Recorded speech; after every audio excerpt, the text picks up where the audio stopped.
Resumen informativo. Para desalambrar las fronteras. Desalambrando el cerco mediático.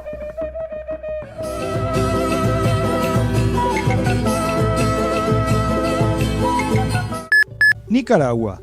Asamblea Nacional rechaza y condena injerencia de la OEA en asuntos internos de Nicaragua. Brasil. Bolsonaro afirma que Amazonía no se incendia porque es un bosque húmedo. En su exitosa gira por Europa, Lula criticó a Bolsonaro por ser una mala copia de Trump. Ecuador. Guillermo Lasso designa nueva cúpula militar tras masacre carcelaria. Colombia. La Corte define esta semana la despenalización total del aborto. Chile. Duelos y ataques primaron entre los candidatos presidenciales en su último debate en televisión. 60 artistas imaginan portadas y textos para la nueva constitución. Argentina. Elecciones en Argentina. El gobierno mantuvo la primera minoría en diputados, pero perdió el quórum en el Senado. Resumen de noticias del Comité de Solidaridad Latinoamericana en Mendoza. Nicaragua. Asamblea Nacional rechaza y condena injerencia de la OEA en asuntos internos de Nicaragua. La Asamblea Nacional aprobó este martes una declaración de condena ante las reiteradas acciones de injerencia de la OEA en los asuntos internos de Nicaragua. Esta resolución rechaza las acciones injerencistas del organismo y además solicitan al presidente de la República, comandante Daniel Ortega, denunciar la Carta de la OEA por los múltiples ataques que hace a la soberanía y autodeterminación de nuestra nación. Durante el proceso de debate y discusión de los legisladores destacaron que Nicaragua y su pueblo debe exigir a la OEA poner fin a la intromisión que realiza en nuestras decisiones soberanas que solo competen al pueblo nicaragüense. Asimismo, pidieron a otros poderes del Estado rechazar y condenar la actitud de la OEA. Brasil. Bolsonaro afirma que Amazonía no se incendia porque es un bosque húmedo. El presidente de Brasil, Jair Bolsonaro, afirmó que el Amazonas no se incendia porque es un bosque húmedo, al tiempo que insistió en que los ataques que sufre el país en relación con la Amazonia son injustos. No obstante, los expertos alertan de que esta afirmación, similar a la que hizo Bolsonaro en su discurso en Naciones Unidas el año pasado, es falsa. Afirmar que el bosque está húmedo en su conjunto era cierto hace 60 o 70 años. Hoy, con un 20% desforestado, esto ya no es un hecho, explicó Antonio Oviedo, asesor del Instituto Socioambiental, una ONG presente en el Amazonas desde hace 25 años. Las alertas de desforestación en la Amazonía brasileña han alcanzado sus cifras más altas durante el mes de octubre desde que existen registros al respecto en el Instituto Nacional de Investigaciones Espaciales. Tal y como señala la entidad, en octubre la Amazonía presentó un área de 877 kilómetros cuadrados de desforestación, lo que supone un aumento del 5% respecto a octubre del 2020 y una cifra récord en la historia. Además, Bolsonaro se ha quejado de que Brasil había sido atacado en la Conferencia de Naciones Unidas sobre el Cambio Climático de Glasgow. El presidente no asistió personalmente a la cita, pero sí lo hicieron representantes del gobierno. El mandatario brasileño cosecha críticas de la comunidad internacional desde el 2019, cuando comenzó su mandato, debido a su actitud hacia el medio ambiente. En su exitosa gira por Europa, Lula criticó a Bolsonaro por ser una mala copia de Trump. El expresidente de Brasil, Luiz Inácio Lula da Silva, en gira por Europa y con una intensa agenda de encuentros con líderes políticos y sociales, dijo ayer que el actual mandatario brasileño, Jair Bolsonaro, está destruyendo años de conquistas en su país y anunció que quiere volver para hacer una gran política de inclusión social. El exmandatario dijo que Bolsonaro es una mala copia de Donald Trump y que si ser una copia es malo, imaginen una mala copia. En rueda de prensa en Bruselas, tras hablar ante el Parlamento Europeo, Lula consideró necesario retomar la democracia para el pueblo brasileño, ya que Bolsonaro representa hoy un actor importante de la extrema derecha fascista y nazi. El fundador y líder del Partido de los Trabajadores es el dirigente que lidera ampliamente las encuestas de intención de voto para las elecciones presidenciales del 2022. Si pudiera, Bolsonaro lo vendería todo. Está destruyendo Petrobras, denunció también el exmandatario consultado sobre el proceso de privatización, recordando los ataques del gobierno al Banco Nacional de Desarrollo Económico y Social. Lula insistió en que la economía funciona si incluye a los pobres en el presupuesto y pone a los ricos en el impuesto a la renta, y prometió que si regresa al gobierno de Brasil volverá a una gran y fuerte política de inclusión social.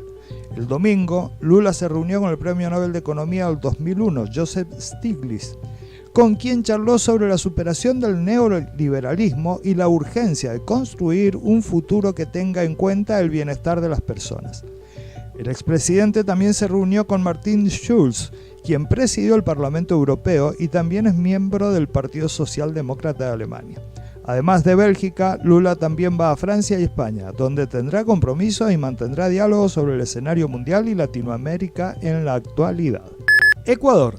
Guillermo Lasso designa nueva cúpula militar tras masacre carcelaria. El presidente de la República, Guillermo Lasso, cambió la cúpula militar el 14 de noviembre, luego de la masacre carcelaria registrada en la penitenciaría del Litoral. El primer mandatario designó a Orlando Fuell como jefe del Comando Conjunto de las Fuerzas Armadas y a Luis Burbano como comandante general de las Fuerzas Terrestres. El jefe de Estado hizo las designaciones en el decreto ejecutivo número 256 firmado en Guayaquil, luego de aceptar la renuncia del vicealmirante Jorge Cabrera como jefe del Comando de las Fuerzas Armadas. La renovación de la cúpula militar se anunció después de una reunión de alto nivel que Lasso mantuvo con los jefes de las Fuerzas Armadas y de la Policía Nacional, donde también participaron los ministros de Gobierno Alexandra Vela y de Defensa Luis Hernández. El encuentro se efectuó para definir acciones a continuar ejecutando ante la situación carcelaria, informó la Secretaría de Comunicación. Los cambios en los puestos de la cúpula militar ocurren después de la última masacre carcelaria registrada la noche del viernes 12 y madrugada del sábado 13 de noviembre del 2021, en la cual murieron 68 internos de la penitenciaría del Litoral. Otras 25 personas privadas de la libertad resultaron heridas durante los enfrentamientos. Durante el fin de semana, los familiares de los presos realizan trámites para identificar si sus seres queridos se encuentran entre los asesinados. Colombia. La Corte define esta semana la despenalización total del aborto. La legislación sobre el aborto en Colombia podría cambiar en los próximos días, dependiendo de lo que decía la Corte Constitucional sobre dos casos en torno a la despenalización total de esa práctica. En Colombia, el Código Penal considera legal el aborto en tres casos específicos: violación o incesto, malformación fetal que haga inviable su vida, o cuando la continuación del embarazo constituya peligro para la vida o la salud de la mujer, certificado por un médico. Pero quien se practique un aborto por fuera de estos tres escenarios comete un delito.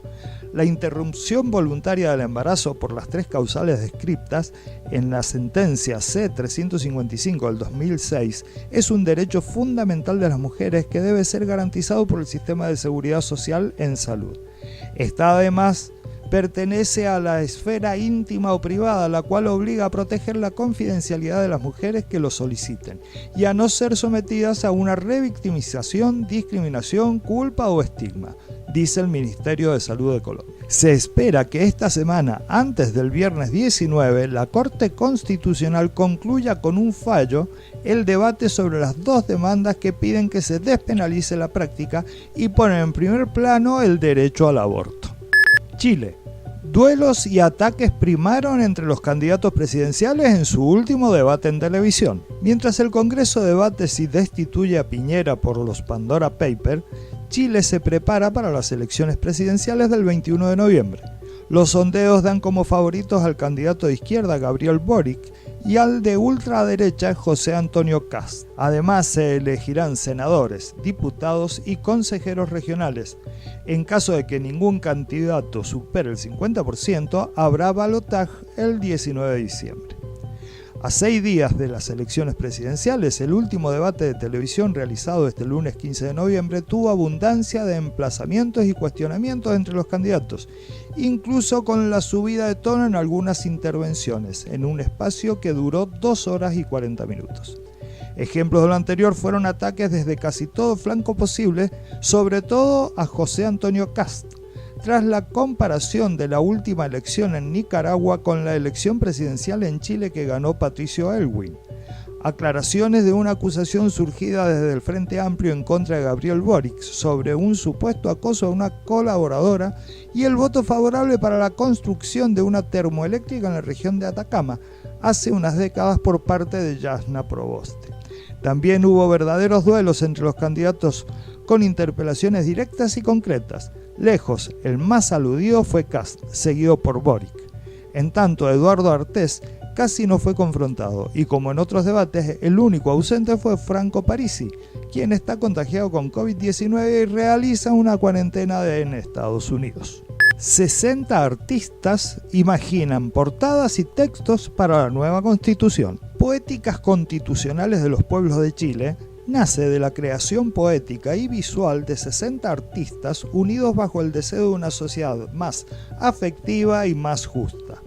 El logro político de cambiar la Constitución de 1980 por una escrita por los representantes elegidos por la ciudadanía incentivó a sus autores a imaginar la nueva forma y fondo del próximo texto constitucional.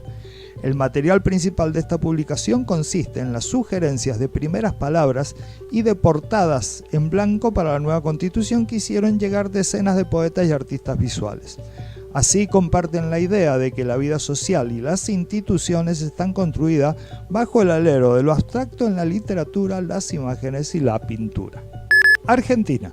Elecciones en Argentina. El gobierno mantuvo la primera minoría en diputados, pero perdió el quórum en el Senado. El gobierno nacional logró el principal objetivo que se trazó luego de la fuerte derrota en las PASO. Emparejó la elección en la provincia de Buenos Aires, llevándola casi a un empate. Mantuvo la primera minoría en diputados, pero perdió el quórum propio en el Senado. Con el 97% de las mesas escrutadas en territorio bonaerense, Juntos por el Cambio logró el 39,83% de los votos para diputados nacionales, mientras el Frente de Todos obtuvo el 38,52 puntos. Con una diferencia tan exigua, el principal distrito electoral del país trajo el alivio que se esperaba en la coalición gobernante.